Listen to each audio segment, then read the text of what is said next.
Welcome to the General Hospital recap for the week of February 26th through March the 1st. On Monday, February 26th. Damien Spinelli, you are a hard man to find. Sonny drops by Maxie's house to see Spinelli, and he's there for a very specific reason. You didn't say what brought you in search of me. I have a job for you.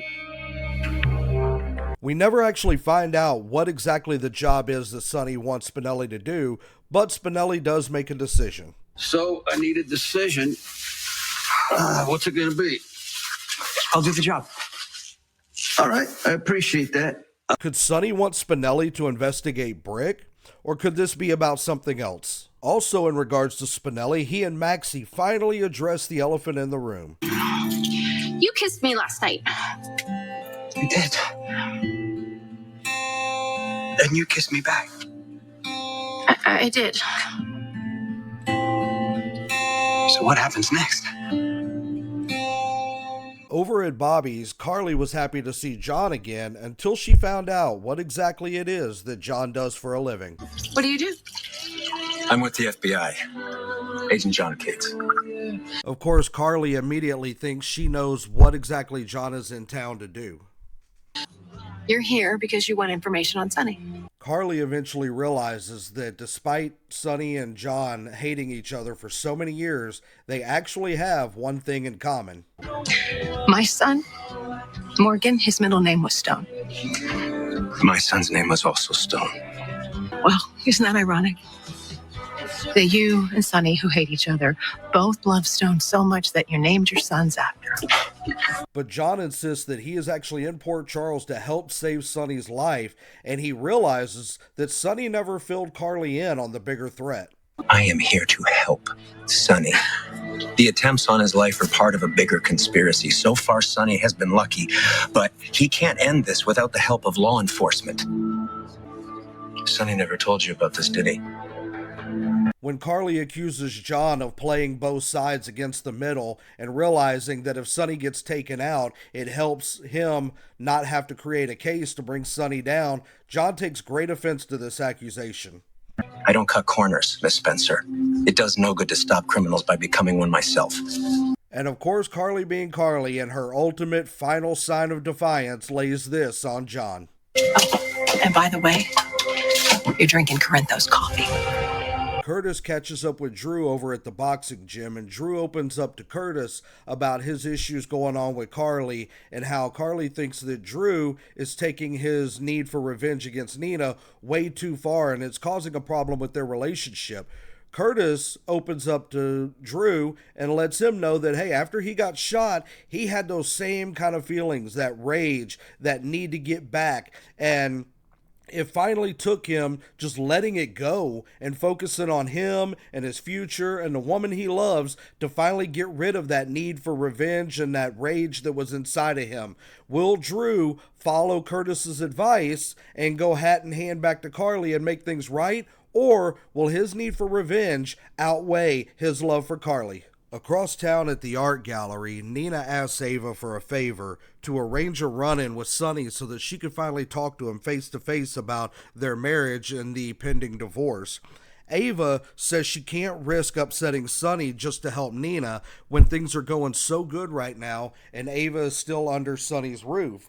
While there, Ava actually gets the escrow papers for Windermere and said it's finally sold, she's free, and she actually hopes that they just bulldoze the whole house and turn it into condominiums. At the very end of the episode, Sonny shows up to Ava's gallery to pick her up for a meeting at Avery's school, and he is finally willing to listen to what Nina has to say. The floor is yours.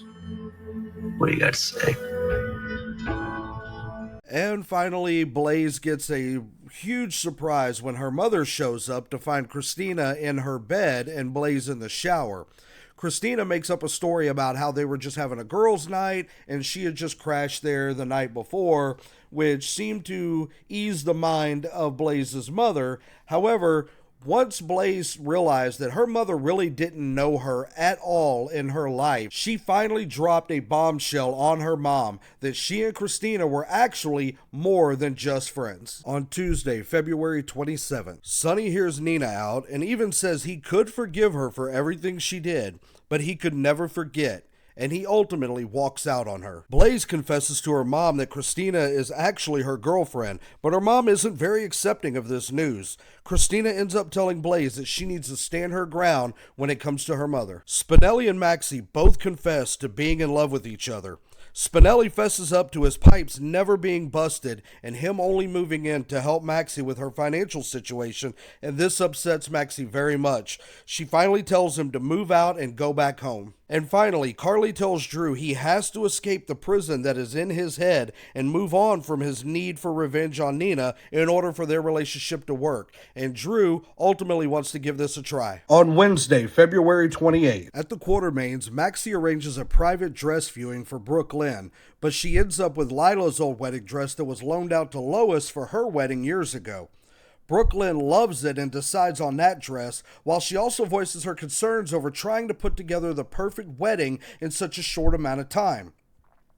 Tracy agrees, but Lois and Maxie still think the wedding will be perfect.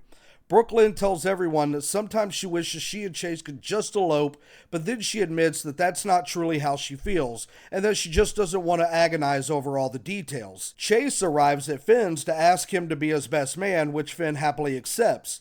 Gregory comes out and they all discuss pre-wedding jitters. Chase suddenly gets a text from Quartermain lawyers saying that Brook Lynn wants him to sign a prenup, which gives him a slight case of panic. Gregory tries to smooth things over, saying that these things are very common these days and it's most likely just there to protect both Chase and Brook Lynn.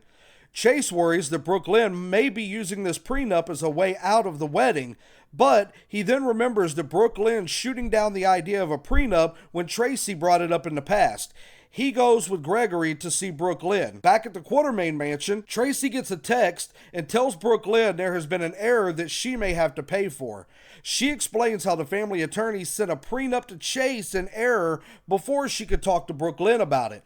Once again, Brook Lynn is adamant about not wanting a prenup, and Lois gets very angry at Tracy for doing this, but Tracy states that creating a safeguard for Brook Lynn is her business. Just as Brook Lynn panics and tells Maxie to help her out of her dress so that she can go find Chase, he walks in with Gregory. Scott runs into Jagger at Karen's grave as they're both there to leave flowers for her birthday. John tells Scott he's in town to work on a case, and Scott says that he hopes it's a case that finally brings down Sonny for good. John assures Scott that he hates Sonny for what he did to Karen all those years ago, exploiting her vulnerabilities, but he's ironically in Port Charles to protect Sonny. Scott gets angry and suggests to John that he just look the other way and let Sonny get what's coming to him, but John asserts that he's not that kind of agent or that kind of man. Sonny shows up at the park where Carly has taken Donna to play. He asks her how Joss is doing, and Carly says that she's upset and she's determined to find Dex. He tells Carly that he still feels like his family betrayed him, but Carly isn't wanting to rehash an argument that won't change Sonny's mind anyway. Carly tells Sonny that she's worried about him, but he insists that he can take care of himself and that he always does everything he can to keep his kids and family safe. She confesses to talking with John and getting information that the attempts on his life are part of a bigger conspiracy and that she knows the FBI is involved, which angers Sonny, knowing that John approached Carly.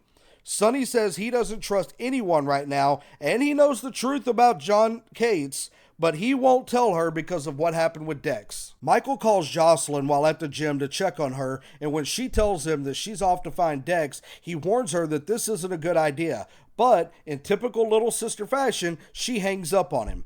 Dante shows up and Michael asks him for a favor, but Dante says if this is about their father, he does not want to be involved. Michael tells him that Sonny is pushing everyone away, but Dante insists he still has him. Michael says that's great and all, but Sonny will never let him all the way in because he's a cop and that would make their dad vulnerable. Dante asks Michael to trust him and that they're making progress on finding who is behind the killing of Olivia Jerome, filling Michael in on the connection between her death and the attacks on their father. As Michael tells Dante about his worry that their father could lash out at the wrong person, Sonny walks into the gym to see his two sons together. And finally, Jocelyn arrives in Rockland looking for Dex, and after thinking she's hit a dead end, Dex steps out of the shadows to embrace her. He tells her she shouldn't be looking for him and that he's trying to lay low in case Sonny has changed his mind on taking him out. Joss says she hated the way things went down and that she couldn't just accept him leaving without saying goodbye. Well, after a roll in the hay, Dex tells Joss that he's never going back to Port Charles and he's leaving Rockland, so this is the last time they can be together. This is goodbye for good. On Thursday, February 29th, at the gym, Sonny gives Michael the cold shoulder. Michael wants to know if this is how it's going to be from now on, and Sonny says that's how it is since Michael tried to set him up. Michael insists that he also tried to protect him. Dante intervenes and tells Michael to take a walk so that he could talk to Sonny. Dante tried to remind Sonny that Michael didn't end up going through with this plan, but Sonny still can't forgive his initial attempts to get incriminating information to send him to prison. Sonny asks Dante whose side he's on, and he says he's on Sonny's side. Michael returns and tells Sonny that despite everything, he still cares about him and doesn't want him doing anything rash. Agent John Cates enters the gym and says he's only there to work out. Sonny confronts him about talking to Carly, which prompts John to respond by saying he'll talk to anyone he wants, anytime he wants. They get into it about Karen, and Sonny hits John with low blows about cheating on her and not being there for his brother when he needed him the most. John takes a swing at Sonny but misses, which causes Michael and Dante to step in and break it up. Dante takes Sonny aside and calls him out for baiting John. Sonny admits he wanted John to hit him so that the FBI would send him back to Washington. Sonny is adamant that he doesn't trust John to actually save his life, and that eventually Dante will learn the truth about Agent Cates. Michael tells John to stand down. John tells Michael that he knows who he is and that his dad is sloppy and out of control, warning Michael that Sonny's luck is running out. In Rockland, Dex explains to Josh that he has to move on and stay hidden. Josh tries to convince him that they need to go back to Port Charles to call Sonny's bluff. She says too many people know about him and her family, and if something happened to Dex, it would come back to bite Sonny. Dex tells her that if he goes back and nothing happens to him, it makes Sonny look weak, and that puts Sonny's entire family in danger. Dex tells Josh that he's sorry he dragged her into this mess and that she needs to let him go and move on with her life. Michael calls her and tells her to get Dex back to Port Charles and not to take no for an answer, that Sonny needs him. Chase confronts Brook Lynn about the prenup, but she insists she had nothing to do with it and that Tracy is actually behind it. He questions if she wants him to sign it, and she's upset that the whole wedding has turned into something so complicated. Chase tells her that he's had the thought that their marriage might not work out because of what happened between him and Willow, but Brook Lynn convinces him that the two situations are completely different and that he shouldn't worry because while Willow married him out of obligation, what they have is real.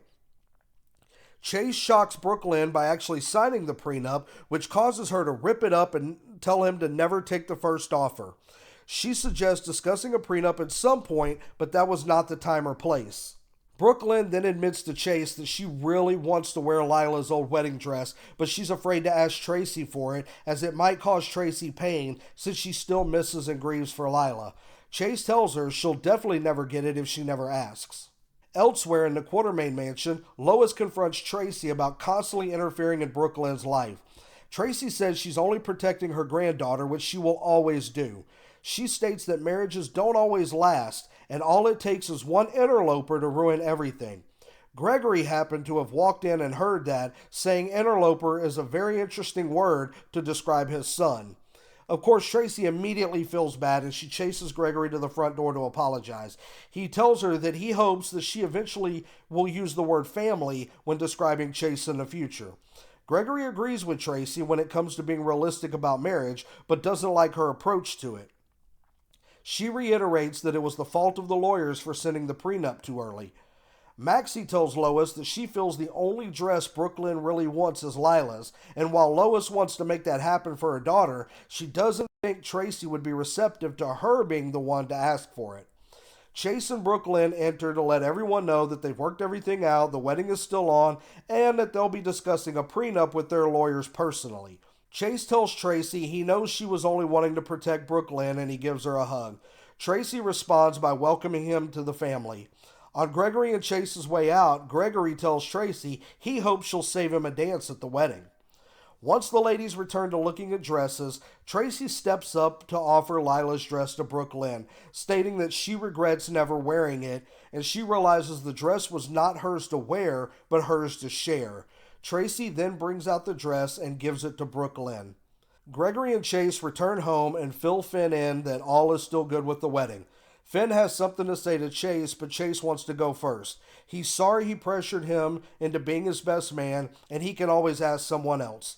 Finn says that when he asked him, he should have said that he would be honored to be his best man, and he won't let anyone take his place.